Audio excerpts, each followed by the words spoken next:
നമസ്കാരം. അമൃത ഭാരതത്തിലേക്ക് സ്വാഗതം. രാജ്യത്ത് അസംഘടിത മേഖലയിൽ പണിയെടുക്കുന്ന തൊഴിലാളികളുടെ ദേശീയ ഡേറ്റാബേസ് തയ്യാറാക്കുന്നതിൻ്റെയും ഏകീകൃത തിരിച്ചറിയൽ കാർഡ് നൽകുന്നതിൻ്റെയും ഭാഗമായുള്ള ഇശ്രം പോർട്ടലിൽ രജിസ്ട്രേഷൻ നടത്തിയവർക്കുള്ള കാർഡ് വിതരണം തുടരുകയാണ്. രജിസ്ട്രേഷൻ ഡിസംബർ 31-നകം പൂർത്തിയാക്കണം. പദ്ധതിയിൽ രജിസ്റ്റർ ചെയ്യുന്നതിലൂടെ ലഭിക്കുന്ന ഇശ്രം കാർഡ് രാജ്യമെമ്പാടും സ്വീകരിക്കും. ഈ പദ്ധതി ഏറെ ചർച്ച ചെയ്യപ്പെടുന്ന സമയമാണ് ഇപ്പോൾ.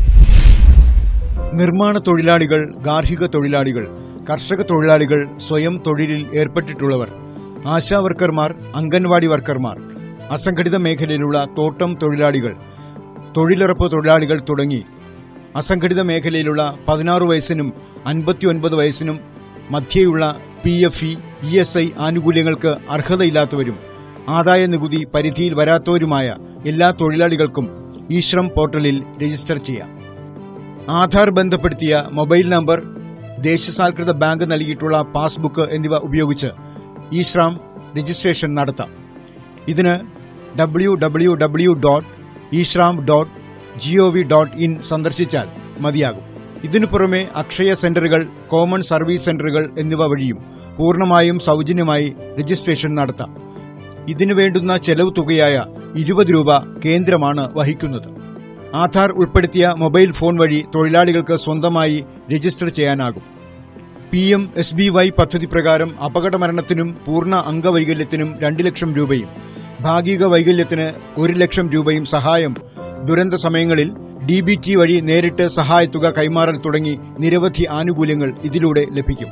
സുപ്രീം കോടതി നിർദ്ദേശമനുസരിച്ച് രാജ്യത്തെ അസംഘടിത മേഖലയിലെ കോടിക്കണക്കിന് തൊഴിലാളികളുടെ വിവരങ്ങൾ ഏകീകരിച്ച് കേന്ദ്ര സർക്കാർ തയ്യാറാക്കുന്ന ഡാറ്റാബേസ് പദ്ധതിയായ ഇശ്രമിന് മികച്ച പ്രതികരണമാണ് ലഭിക്കുന്നത്. രാജ്യത്ത് ഇതുവരെ 10,86,62,115 പേരാണ് ഇശ്രം കാർഡ് രജിസ്ട്രേഷൻ പൂർത്തിയാക്കിയത്. കേരളത്തിൽ 27,37,523 പേരാണ് ഇശ്രം പോർട്ടലിൽ രജിസ്റ്റർ ചെയ്തിരിക്കുന്നത്. പദ്ധതിയിൽ അംഗമാകുന്ന വ്യക്തികൾക്ക് നൽകുന്ന കാർഡിന്റെ പേരാണ് ഇശ്രം കാർഡ്. ഒരു രാജ്യം ഒരു റേഷൻ പദ്ധതി, അതിഥി തൊഴിലാളികൾക്കുള്ള കമ്മ്യൂണിറ്റി കിച്ചൺ, അസംഘടിത തൊഴിലാളികളുടെ ഡാറ്റാബേസ് എന്നിവ തയ്യാറാക്കി നിർണായക ദൌത്യം രാജ്യം പൂർത്തിയാക്കിയതും അഭിമാന നേട്ടങ്ങളാണ്. പലപ്പോഴും അസംഘടിത മേഖലയിലെ തൊഴിലാളികൾക്ക് ഇതിനെക്കുറിച്ചൊക്കെ ഉള്ള അറിവ് പക്ഷേ കുറവായിരിക്കും. അപ്പോൾ കൂടുതൽ തൊഴിലാളികളെ ഈ പോർട്ടലിൽ രജിസ്റ്റർ ചെയ്യുന്നതിനും അതുപോലെ തന്നെ അതിൻ്റെ ഇനിയുള്ള എല്ലാ വിധത്തിലുള്ള പദ്ധതികളും ഈ പോർട്ടൽ വഴിയായിട്ടായിരിക്കും ലഭ്യമാക്കുക. ഉദാഹരണമായിട്ട് അസംഘടിത മേഖലയിലുള്ള തൊഴിലാളികൾക്കുള്ള പെൻഷൻ പദ്ധതികൾ, അവർക്ക് ഉള്ള ആരോഗ്യ സംരക്ഷണം, അതല്ലെന്നുണ്ടെങ്കിൽ അപകട ഇൻഷുറൻസ്, ഇത്തരത്തിൽ പലതരത്തിലുള്ള പദ്ധതികൾ ഇനിയുള്ള കാലങ്ങളിൽ കേന്ദ്ര സംസ്ഥാന സർക്കാരുകൾ തുടങ്ങാനിരിക്കുകയാണ്. അപ്പോൾ അവയൊക്കെ പ്രയോജനപ്പെടുത്തി തങ്ങളുടെ ജീവിതം കൂടുതൽ സുരക്ഷിതമാക്കാൻ അസംഘടിത മേഖലയിലുള്ള തൊഴിലാളികൾക്ക് ഈ ഇശ്രം എന്ന പദ്ധതിയിലൂടെ കഴിയുമെന്നുള്ളത് തീർച്ചയായിട്ടും വളരെയധികം പുരോഗമനപരമായ ഒരു നടപടിയാണ്. ഇത് എല്ലാ രീതിയിലും സ്വാഗതാർഹമാണ്. 2021 ഓഗസ്റ്റ് 26-നാണ് തൊഴിലാളികളുടെ രജിസ്ട്രേഷൻ ആരംഭിച്ചത്.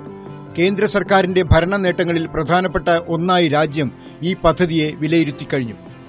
പദ്ധതിയിലൂടെ ഏകദേശം 47 കോടിയോളം വരുന്ന അസംഘടിത തൊഴിലാളികളെയാണ് ഡാറ്റാബേസിൽ ഉൾപ്പെടുത്തുന്നത്. ഇതിലൂടെ സാമൂഹ്യക്ഷേമ പദ്ധതികൾ, മറ്റ് സർക്കാർ ആനുകൂല്യങ്ങൾ എന്നിവ നേരിട്ട് ഇവരിലേക്ക് എത്തിക്കാൻ കഴിയുമെന്നതാണ് ഏറ്റവും വലിയ ഗുണം. അസംഘടിത തൊഴിലാളികൾ ഇശ്രം പോർട്ടലിൽ രജിസ്റ്റർ ചെയ്ത് കഴിഞ്ഞാൽ പിന്നീട് സർക്കാർ ആരംഭിക്കുന്ന സാമൂഹിക സുരക്ഷാ പദ്ധതികൾക്കായി പ്രത്യേകം രജിസ്ട്രേഷൻ ചെയ്യേണ്ടതില്ല. പദ്ധതിയിൽ രജിസ്റ്റർ ചെയ്തിട്ടുള്ള എല്ലാ അസംഘടിത തൊഴിലാളികൾക്കും 365 ദിവസത്തേക്ക് പ്രധാനമന്ത്രി സുരക്ഷാ ബീമാ യോജന PMSBY പ്രകാരം അപകട ഇൻഷുറൻസ് പരിരക്ഷ ലഭിക്കും. സാമൂഹിക സുരക്ഷാ ആനുകൂല്യങ്ങൾ ലഭ്യമാക്കുക മാത്രമല്ല, മഹാമാരികൾ അല്ലെങ്കിൽ ദുരന്തങ്ങൾ ഉണ്ടാകുമ്പോൾ അർഹരായ എല്ലാ അസംഘടിത തൊഴിലാളികളെയും സഹായിക്കാൻ കേന്ദ്ര സംസ്ഥാന സർക്കാരുകൾ ആശ്രയിക്കുക ഇശ്രം പോർട്ടലിനെയാകും. ഈ പോർട്ടൽ കുടിയേറ്റ തൊഴിലാളികളുടെ ട്രാക്ക് റെക്കോർഡ് സൂക്ഷിക്കാൻ സഹായിക്കുകയും അവർക്ക് കൂടുതൽ തൊഴിലവസരങ്ങൾക്ക് വഴിയൊരുക്കുകയും ചെയ്യും. എങ്ങനെ സ്വന്തമായി രജിസ്റ്റർ ചെയ്യാം? പോർട്ടലിന്റെ ഔദ്യോഗിക വെബ്സൈറ്റിലേക്ക് പോകുക.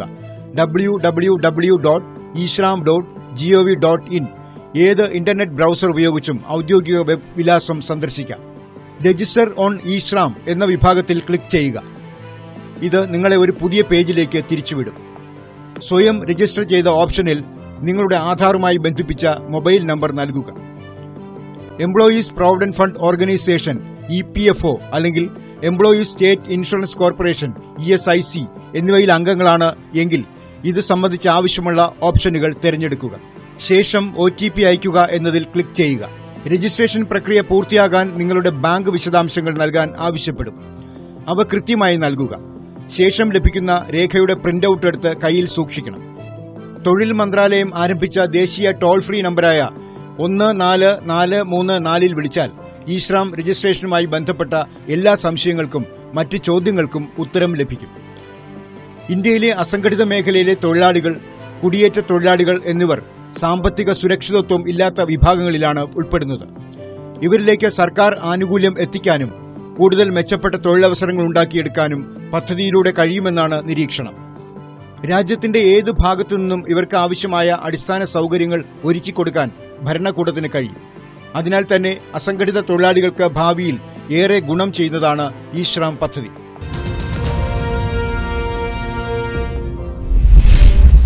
പ്രധാനമന്ത്രി ശ്രീ നരേന്ദ്രമോദി ഡൽഹി ഡെറാഡൂൺ സാമ്പത്തിക ഇടനാഴിക്ക് തറക്കല്ലിട്ടതോടെ ഇന്ത്യയുടെ മറ്റൊരു വികസന സ്വപ്നം കൂടി യാഥാർത്ഥ്യമാവുകയാണ്.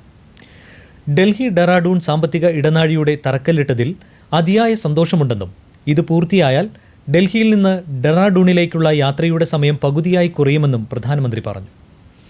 കാശി വിശ്വനാഥ ക്ഷേത്രത്തെയും ഗംഗാ നദിയെയും തമ്മിൽ ബന്ധിപ്പിക്കുന്ന ഇടനാഴിയും ഈ മാസം 13-ന് പ്രധാനമന്ത്രി നരേന്ദ്രമോദി രാജ്യത്തിന് സമർപ്പിക്കും.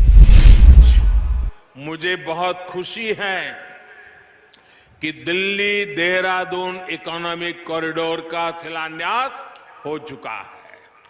जब ये बनकर तैयार हो जाएगा तो दिल्ली से देहरादून आने जाने में जो समय लगता है वो करीब करीब आधा हो जाएगा.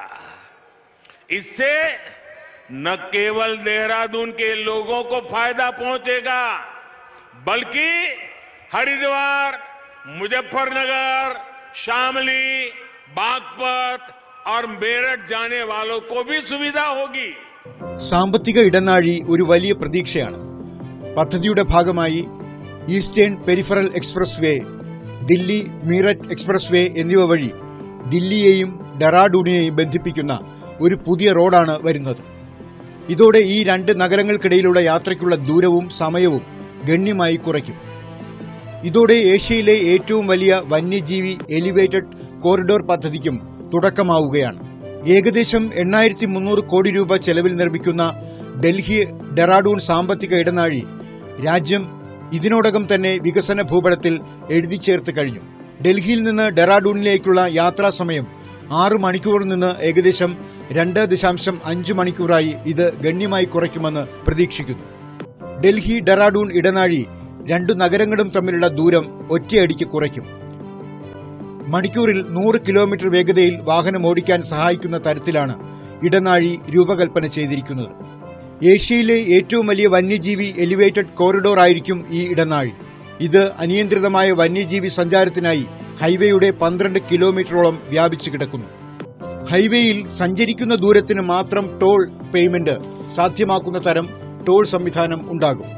ഹരിദ്വാർ, മുസാഫർ നഗർ, ഷാംലി, യമുന നഗർ, ബാഗ്പത്ത്, മീററ്റ്, ബൗരത്ത് എന്നിവിടങ്ങളിലേക്ക് 7 പ്രധാന ഇന്റർചേഞ്ചുകൾ ഉണ്ടാകും. ഡൽഹി ഡെറാഡൂൺ സാമ്പത്തിക ഇടനാഴിയിൽ 500 മീറ്റർ ഇടവേളകളിലും 400-ലധികം വാട്ടർ റീചാർജ് പേയ്മെന്റുകളിലും മഴവെള്ള സംഭരണത്തിനുള്ള ക്രമീകരണങ്ങൾ ഉണ്ടായിരിക്കും. ഡൽഹി ഡെറാഡൂൺ സാമ്പത്തിക ഇടനാഴി ഏകദേശം 8300 കോടി രൂപ ചെലവിലാണ് നിർമ്മിക്കുക. അക്ഷർധാം മുതൽ ഡെറാഡൂൺ വരെയുള്ള മുഴുവൻ നീളവും 4 ഭാഗങ്ങളായി വിഭജിക്കും. സെക്ഷൻ 1-നെ 6L സർവീസ് റോഡ് ബിൽറ്റപ്പ് റീച്ചിൽ പൂർണ്ണമായ പ്രവേശന നിയന്ത്രണത്തോടെ 2 പാക്കേജുകളിലായി വിഭജിച്ച് 6 വരികളിലായി വികസിപ്പിക്കുന്നു. ഇതിൽ ഒന്നാമത്തെ പാക്കേജ് 14.75 കിലോമീറ്റർ നീളത്തിൽ ഡൽഹി ഭാഗത്താണ് അവസാനിക്കുന്നത്. ഇതിൽ 6.4 കിലോമീറ്റർ ഉയരത്തിലാണ്. രണ്ടാം ഭാഗം ഡൽഹി മീററ്റ് എക്സ്പ്രസ് വേക്ക് സമീപമുള്ള അക്ഷർധാം ക്ഷേത്രത്തിൽ നിന്ന് ആരംഭിച്ച് ഗീതാ കോളനി, ഹജൂരി ഹാസ്, മണ്ടോള മുതലായവയിലൂടെ കടന്നുപോകുന്നു.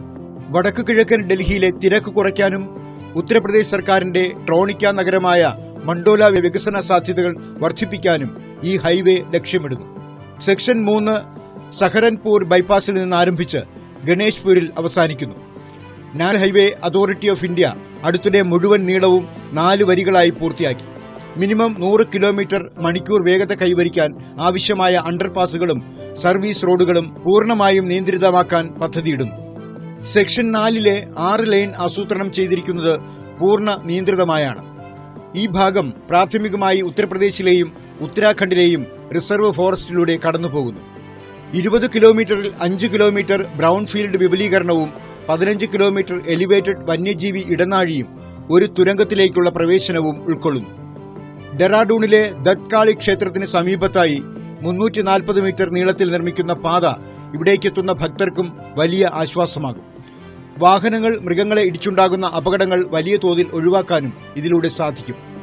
ബദ്രിനാഥിൽ നിന്ന് ധാമിലേക്കുള്ള വഴിയിലെ ലംബാഗഡിൽ മണ്ണിടിച്ചിൽ പോലുള്ള പ്രകൃതിക്ഷോഭങ്ങളിൽ റോഡ് ഗതാഗതം തടസ്സപ്പെടുന്നതിന് നിയന്ത്രണം വരുത്തുന്നതിനായി മണ്ണിടിച്ചിൽ ലഘൂകരണ പദ്ധതിയും നടപ്പിലാക്കും.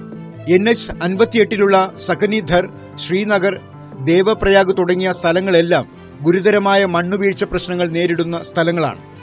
ഈ പ്രദേശങ്ങളിലെ മണ്ണിടിച്ചിലിനെ പ്രതിരോധിക്കാനുള്ള പ്രവർത്തനങ്ങളും നടപ്പാക്കുമെന്നും സർക്കാർ വ്യക്തമാക്കി. 2021-നും 2023-നുമിടയിൽ ദേശീയപാതാ വികസനം ലക്ഷ്യമിട്ടുള്ള 83ഓളം പ്രോജക്ടുകളാണ് സർക്കാർ ആവിഷ്കരിച്ചിരിക്കുന്നതെന്ന് കേന്ദ്ര ഗതാഗത മന്ത്രാലയം അറിയിച്ചു.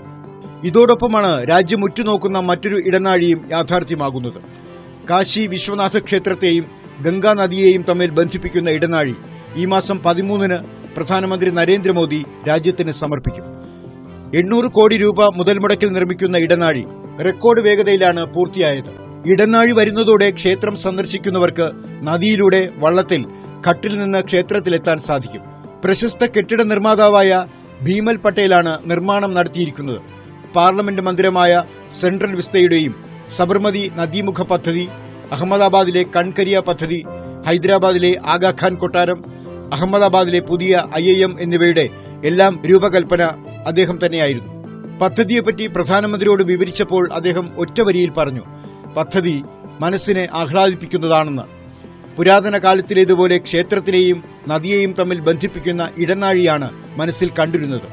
ഇടനാഴിയുടെ നിർമ്മാണം ആരംഭിച്ചപ്പോൾ മുതൽ പ്രധാനമന്ത്രി ഇതിൽ അതീവ തൽപരനായിരുന്നു. നിർമ്മാണ പ്രവർത്തനത്തിന്റെ ഓരോ തലത്തിലും അദ്ദേഹം സ്വന്തം അഭിപ്രായങ്ങളും നിർദ്ദേശങ്ങളും നേരിട്ടറിയിച്ചിരുന്നു. പദ്ധതിയുടെ 3D ചിത്രം പ്രദർശിപ്പിച്ചപ്പോൾ അദ്ദേഹം നദിയിൽ നിന്ന് നോക്കുമ്പോൾ ഇടനാഴിയുടെ മുൻഭാഗം എങ്ങനെയാകണമെന്നും ഘട്ടുകൾ കൂടുതൽ ശക്തമായിരിക്കണമെന്നും ഭിന്നശേഷിക്കാർക്ക് ഉപയോഗിക്കാൻ സാധിക്കുന്ന രീതിയിലായിരിക്കണം നിർമ്മാണമെന്നും നിർദ്ദേശിച്ചു. ഇതിനായി ഭിന്നശേഷിക്കാർക്കായി റാമ്പുകളും എക്സലേറ്ററുകളും ഘട്ടുകളിൽ നിർമ്മിച്ചിട്ടുണ്ട്. ഇടനാഴി വന്നതോടെ പണ്ട് എവിടെ എങ്ങനെയായിരുന്നുവോ അതുപോലെ തീർത്ഥാടകർക്ക് ഇവിടെ എത്തി സ്നാനത്തിന് ശേഷം എസ്കലേറ്റർ വഴി നേരിട്ട് ക്ഷേത്രത്തിലെത്താം. അനാവശ്യ നിർമ്മാണങ്ങൾ എല്ലാം പൊളിച്ചു നീക്കിയതിനാൽ നേരത്തെ ഉണ്ടായിരുന്ന സ്ഥലപരിമിതി ഇല്ലാതെയായി. നേരത്തെ 3000 സ്ക്വയർ ഫീറ്റ് സ്ഥലം ഉണ്ടായിരുന്ന സ്ഥാനത്ത് ഇപ്പോൾ 5 ലക്ഷം സ്ക്വയർ ഫീറ്റ് സ്ഥലമാണ് ലഭിച്ചിരിക്കുന്നത്. 50,000 മുതൽ 75,000 വരെ തീർത്ഥാടകർക്ക് ഇവിടെ സഞ്ചരിക്കാൻ സാധിക്കും.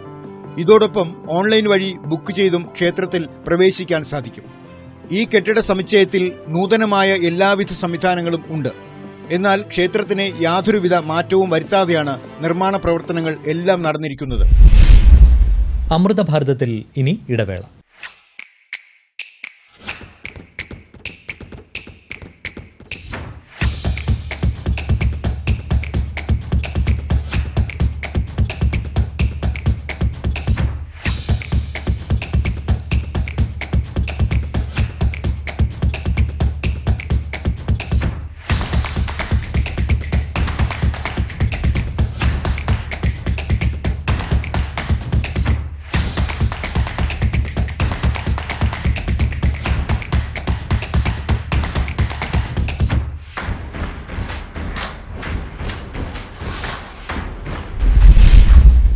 വന്ധ്യതാ നിവാരണ ക്ലിനിക്കുകളെ നിയന്ത്രിക്കുവാനുള്ള ബിൽ പാർലമെന്റ് പാസാക്കി.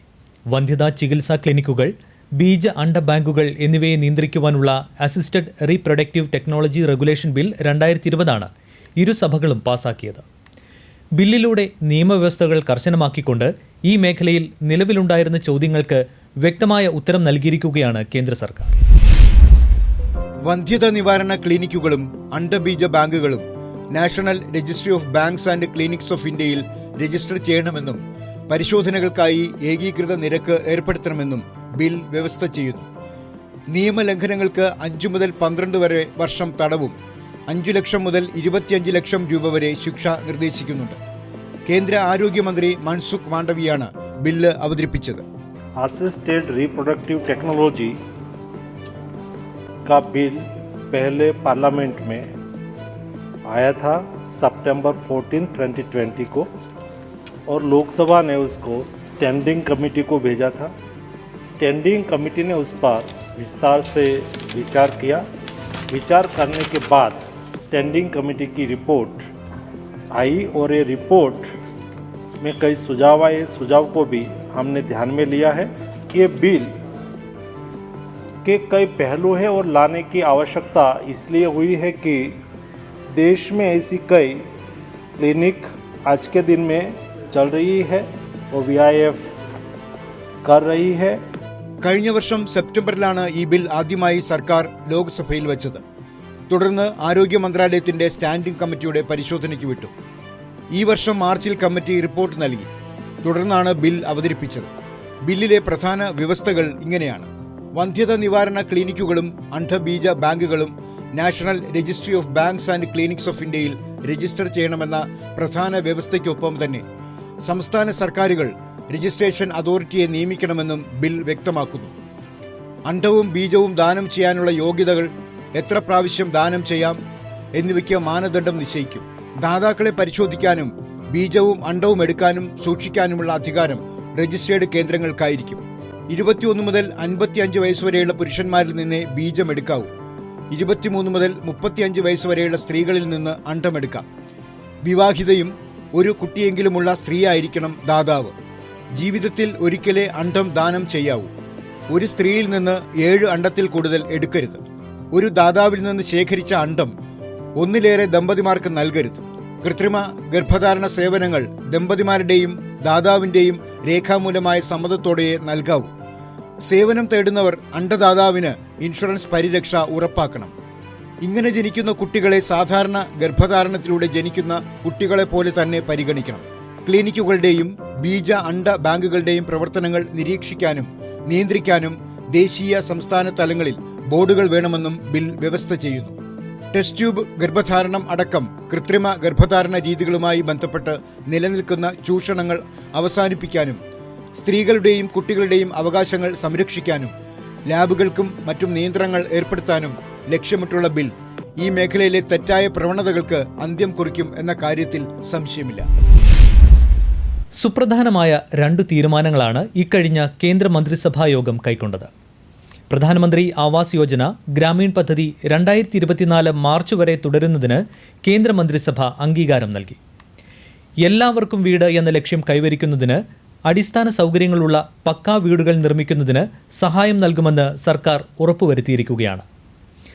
ആവാസ് യോജനയ്ക്കൊപ്പം തന്നെ കെൻ ബെത്വ നദീജല പദ്ധതിയുടെ സംയോജനത്തിനും കേന്ദ്രമന്ത്രിസഭ അംഗീകാരം നൽകി.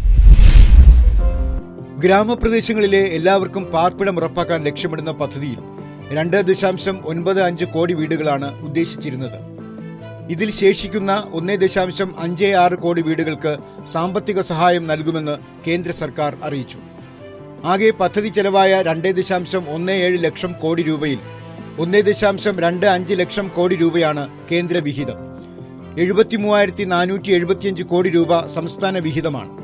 നബാർഡിനുള്ള പലിശ തിരിച്ചടവിനായി 18,676 കോടി രൂപ അധികമായി വേണമെന്നും അനുരാഗ് ഠാക്കൂർ അറിയിച്ചു.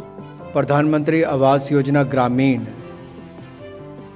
जो माननीय प्रधानमंत्री जी की एक सोच भी है कि जिसके माध्यम से देश के गरीबों को पक्का मकान देने की सुविधा दी जाए. प्रधानमंत्री आवास योजना ग्रामीण को 2024 तक जारी रखने की मंजूरी दी गई है. ഗ്രാമങ്ങളിൽ ടോയ്ലറ്റും വൈദ്യുതിയും ഉൾപ്പെടെ എല്ലാ അടിസ്ഥാന സൗകര്യങ്ങളുമുള്ള പക്ക വീടുകൾ നൽകാനാണ് പദ്ധതി വിഭാവനം ചെയ്യുന്നത്. 2016 പദ്ധതി പ്രഖ്യാപിച്ചപ്പോൾ രാജ്യത്തുടനീളം 2.95 കോടി വീടുകൾ നിർമ്മിക്കുമെന്നായിരുന്നു കണക്കാക്കിയിരുന്നത്. ഇതിൽ 1.65 കോടി വീടുകൾ 2021 നവംബർ വരെ നിർമ്മിച്ചു. ഭാരതത്തിന്റെ 75ാം സ്വാതന്ത്ര്യദിനം ആഘോഷിക്കുന്ന 2022 എല്ലാവർക്കും ഭവനം എന്ന ലക്ഷ്യത്തോടെ കേന്ദ്ര സർക്കാർ സംസ്ഥാന സർക്കാരുകളുമായി യോജിച്ച് നടപ്പാക്കുന്ന പദ്ധതിയാണ് പ്രധാനമന്ത്രി ആവാസ് യോജന. എല്ലാവർക്കും ഭവനം എന്ന ലക്ഷ്യത്തോടുകൂടി നടപ്പിലാക്കുന്ന പദ്ധതിയിൽ വീടില്ലാത്ത എല്ലാവരെയും ഗുണഭോക്താക്കളായി തിരഞ്ഞെടുക്കാവുന്നതും നിലവിലുള്ള ഭവനങ്ങളെ വിപുലീകരിക്കാവുന്നതുമാണ്. കേരളത്തിലെ 93 നഗരസഭകളെയും ഒന്നാം ഘട്ടത്തിൽ 14 നഗരസഭകളും രണ്ടാം ഘട്ടത്തിൽ 22 നഗരസഭകളും മൂന്നാം ഘട്ടത്തിൽ 57 നഗരസഭകളും ഈ പദ്ധതിയിൽ ഉൾപ്പെടുത്തുന്നതിന് കേന്ദ്രത്തിന്റെ അംഗീകാരം ലഭിച്ചിട്ടുണ്ട്. 4 വ്യത്യസ്തങ്ങളായ ഘടകങ്ങൾ സംയോജിപ്പിച്ചുകൊണ്ടാണ് പ്രസ്തുത പദ്ധതി വിഭാവനം ചെയ്തിരിക്കുന്നത്. ചേരി വികസനം. 300 ആളുകൾ താമസിക്കുന്ന 60-70 വരെ കുടുംബങ്ങളുള്ള ചേരിയിലുള്ളവർക്ക് പ്രസ്തുത ചേരിയിൽ തന്നെ ഭവനം നിർമ്മിച്ചു നൽകുന്നതാണിത്. Credit link subsidy. താഴ്ന്ന വരുമാനമുള്ളവർക്കും സാമ്പത്തികമായി പിന്നാക്കം നിൽക്കുന്നവർക്കും ഭവനം നിർമ്മിക്കുന്നതിനായും ഭവനം വാങ്ങുന്നതിനായും ഭവനത്തിന്റെ നിലവാരം വർദ്ധിപ്പിക്കുന്നതിനുമായി ബാങ്കിൽ നിന്ന് പരമാവധി 6 ലക്ഷം രൂപ വരെ കമ്പോള നിരക്കിലെ പലിശയിൽ നിന്നും 6.5% കുറഞ്ഞ നിരക്കിൽ വായ്പയായി ലഭിക്കും. Affordable housing scheme. കുറഞ്ഞ നിരക്കിൽ വീടുകൾ ലഭ്യമാക്കി ആയത് വാങ്ങുന്നതിനുള്ള പദ്ധതി. വ്യക്തിഗത ഭവന നിർമ്മാണത്തിനുള്ള ധനസഹായം. സ്വന്തമായി സ്ഥലമുള്ള ഭവനരഹിതർക്ക് ഭവന നിർമ്മാണത്തിന് ധനസഹായം നൽകുന്ന പദ്ധതി. വാസയോഗ്യമല്ലാത്ത ഭവന പുനരുദ്ധാരണ പദ്ധതി. അങ്ങനെ നിരവധി പദ്ധതികളാണ് ആവാസ് യോജനയിലുള്ളത്. ഏതായാലും പദ്ധതി 2024 മാർച്ച് വരെ തുടരുന്നതിന് കേന്ദ്ര മന്ത്രിസഭ അംഗീകാരം നൽകിയതോടെ രാജ്യത്തിന്റെ എല്ലാവർക്കും വീട് എന്ന സ്വപ്നം യാഥാർത്ഥ്യമാവുകയാണ്. ആവാസ് യോജനയ്ക്കൊപ്പം തന്നെ കെൻ ബെത്വ നദീജല പദ്ധതിയുടെ സംയോജനത്തിനും കേന്ദ്ര മന്ത്രിസഭ അംഗീകാരം നൽകി. इसके अलावा जो दूसरी योजना है जिसको आज मंजूरी दी गई, अटल जी के समय भी इंटरलिंकिंग ऑफ रिवर्स के बारे में बात होती थी. उसके बाद जब दूसरी सरकारें आई तो उसमें कुछ विलंब भी हुए. ऐसा ही एक महत्वपूर्ण प्रोजेक्ट है केन बेतवा लिंक प्रोजेक्ट, जिसको आज मंजूरी केंद्रीय मंत्रिमंडल ने दी है. 103 മെഗാവാട്ട് ജലവൈദ്യുതിയും 27 മെഗാവാട്ട് സൗരോർജ്ജവും ഉൽപ്പാദിപ്പിക്കുന്ന പദ്ധതി 44,605 കോടി രൂപ ചെലവിൽ 8 വർഷം കൊണ്ട് പൂർത്തിയാക്കും. മധ്യപ്രദേശിലെ ഛത്തർപൂർ, പന്ന, ടിക്കാംഗഡ് എന്നിവിടങ്ങളിലെ വരൾച്ച ബാധിത പ്രദേശങ്ങളിലും ഉത്തർപ്രദേശിലെ ബന്ധ, മഹോബ, ഝാൻസി എന്നിവിടങ്ങളിലെ ജലക്ഷാമത്തിനും ഇതോടെ പരിഹാരമാകും. അമൃതഭാരതം ഇനി അടുത്തയാഴ്ച. നന്ദി, നമസ്കാരം.